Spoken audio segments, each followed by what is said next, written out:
ಅವಾಗ ತೋರಿಸಿದ್ರಿ 10 ವರ್ಷ ಸ್ವಲ್ಪ ದಿನ ಆರಾಮಾದಿರೋ ಮತ್ತು ಬೆಂಗಳೂರು ಹೋದಿನ ಕೆಲ್ಸಕ್ಕೆ ಮತ್ತೆ ಹಂಗೆ ಏನು ಕೆಲಸ ಮಾಡ್ತೀರಿ? ಸೋಲಾರ್ ಕೆಲಸ ಮಾಡ್ತೀವಿ. ಸೋಲಾರ್ ಪ್ಯಾನಲ್ಸ್ ಹಾಕ್ತೀರಾ? ಹಾಂ ರೀ.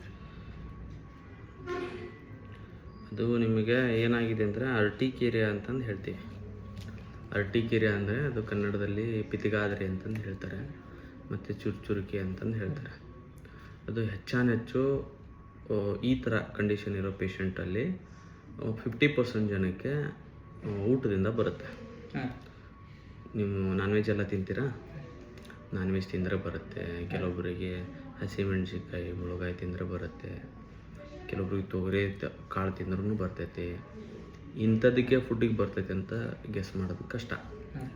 ಬಟ್ ನೀವು ಅದನ್ನು ಕಂಡುಹಿಡಿಬೇಕು, ಹೇಳ್ಕೊಡ್ತೀನಿ ಅದನ್ನು. ಇನ್ನು ಮಿಕ್ಕಿದ ಜನಕ್ಕೆ ಕೆಲವೊಬ್ಬರಿಗೆ ವೆದರ್ನಿಂದ ಆಕೈತಿ. ಕೆಲವು ತಂಪು ವಾತಾವರಣ ಇದ್ದರೆ ಆಕೈತಿ, ಕೆಲವೊಬ್ಬರಿಗೆ ಬಿಸಿಲು ವಾತಾವರಣ ಇದ್ದರೆ ಆಕೈತಿ, ಕೆಲವೊಬ್ಬರಿಗೆ ಬಟ್ಟೆಯಿಂದ ಆಗ್ತೈತಿ. ಕಾಟನ್ ಇರ್ತೈತಲ್ಲ ಅದರ ಅಲರ್ಜಿಗೂ ಆಗ್ತೈತಿ.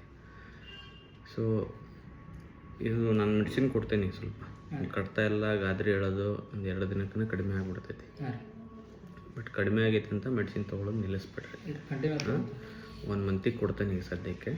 1 ಮಂತ್ ಬಿಟ್ಟು ಭೇಟಿ ಆಗಿರಿ ನನಗೆ. ಮುಂದೆ ಏನು ಮಾಡ್ಬೇಕಂತ ಹೇಳ್ಕೊಡ್ತೀನಿ ಆಯಿತಾ. ಮತ್ತು ಇದೇನು ಅಂಟ್ರೋಗ ಅಲ್ಲ, ನಿಮ್ಮಿಂದ ಇನ್ನೊಬ್ರಿಗೆ ಹೋಗೋದಿಲ್ಲ. ಅದೇನು ವರಿ ಮಾಡಬೇಕಾಗಿಲ್ಲ. ಸ್ವಲ್ಪ ಫುಡ್ಡಲ್ಲಿ ತಿನ್ನುವಾಗ ಏನು ತಿಂದಾಗ ಜಾಸ್ತಿ ಆಗುತ್ತೆ ಅನ್ನೋದನ್ನು ಅಬ್ಸರ್ವ್ ಮಾಡಬೇಕು. ಅಬ್ಸರ್ವ್ ಮಾಡಿಕೊಂಡು ಅದನ್ನು ಸ್ವಲ್ಪ ಅವಾಯ್ಡ್ ಮಾಡಿದರೆ ಸಾಕು. ಸರಿ.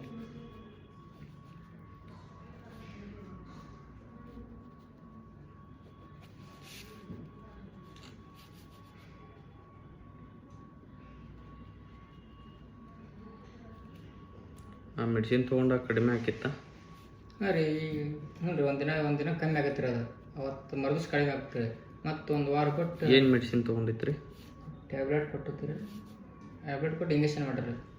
ಮತ್ತು ಮರುದಿವ್ಸ ಕಡಿಮೆ ಆಗತ್ತೆ ರೀ. ಮತ್ತೊಂದು 4 ದಿನ ಬಿಟ್ಟು ಮತ್ತೆ ಹಂಗೆ ಆಗೋದ್ರಿ. ಅದು ಅದೇನು ಟ್ಯಾಬ್ಲೆಟ್ ಅಂತ ತಂದಿಲ್ಲ? ಇಲ್ಲ ರೀ, ಈಗ ಅವಾಗ ತೋರಿಸಿದ್ದೆ ನಾನು.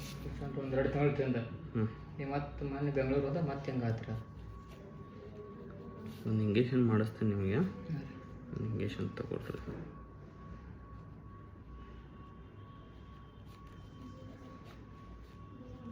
ಕೊಟ್ರಿ ಮೇಡಮ್ ಅವ್ರ ಕಡೆ.